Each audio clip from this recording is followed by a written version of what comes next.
So finally दोस्तों आप लोग देखोगे एक्साइड इंडस्ट्री ने अपने क्वार्टर टू के नंबर डिस्क्लोज कर दिए हैं भाई। तो कैसे रहे क्वार्टर टू के नंबर और इसका जो इम्पैक्ट है वो हमें स्टॉक के ऊपर कैसा देखने को मिलने वाला है। तो चलिए जानते हैं डिटेल में।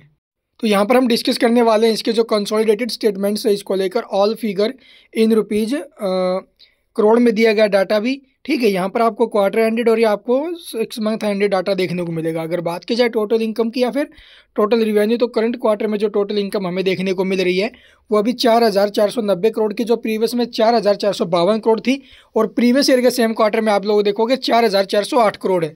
तो आप लोग देखोगे इनकम में तो हमें ठीक ठाक ग्रोथ देखने को मिल रही है, हाफ ईयर में भी इनकम में ग्रोथ आते हुए नजर आई है। इसके अलावा आप लोग देखोगे इसके जो एक्सपेंसेस है, यानी कंपनी ने जो खर्चे किए हैं अभी, तो करंट क्वार्टर में जो एक्सपेंस रहे हैं 4,157 करोड़ के, जो प्रीवियस में 4,136 करोड़ थे, और प्रीवियस ईयर के सेम क्वार्टर में 4,043 करोड़ के, यानी कि प्रीवियस ईयर के सेम क्वार्टर से कंपेयर करोगे एक्सपेंस कम ज़्यादा है, and quarter to quarter basis पर भी एक्सपेंस में भी हमें जंप देखने को मिला है।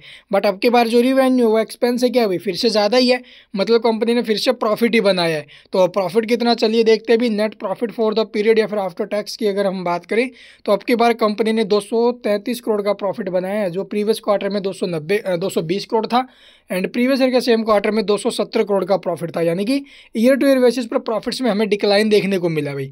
बट क्वार्टर टू क्वार्टर आप लोग देखोगे प्रॉफिट्स में जंप है। तो ईयर ऑन ईयर बेसिस पर डिक्लाइन कैसे आया अभी, क्योंकि एक्सपेंस आप लोग देखोगे पीछे के मुकाबले अब की बार आप लोगों को बढ़ते हुए नजर आए हैं। इस वजह से यहाँ पर हमें जो है इसके प्रॉफिट्स में गिरावट देखने को मिले ईयर ऑन ईयर बेसिस पर।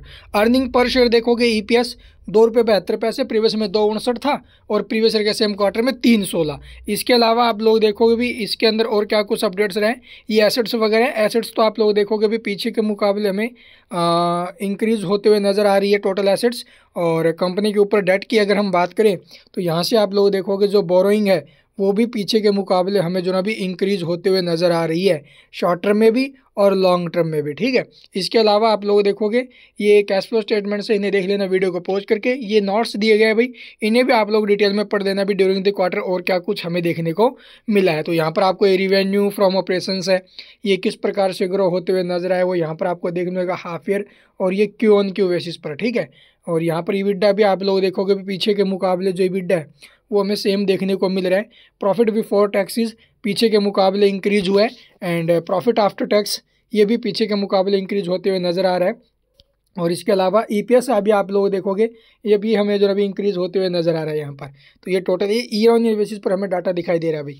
ये टोटल अपडेट्स है। इसके अलावा की हाईलाइट्स यहाँ पर आप लोग वीडियो को पॉज करके देख लेना ड्यूरिंग द क्वार्टर और क्या कुछ हमें अपडेट्स देखने को मिले अभी। इसके अलावा अगर कुछ पूछना कमेंट में पूछ सकते हो। देखो भाई, ईयर ऑन ईयर बेसिस पर जो प्रॉफिट वगैरह टूटे ना, उस वजह से थोड़ा बहुत नेगेटिव इंपैक्ट आ सकता है स्टॉक के ऊपर, और बाकी मार्केट का इम्पैक्ट भी आ सकता है। ठीक है, और बाकी तो ठीक ही है। Thank you for watching the video.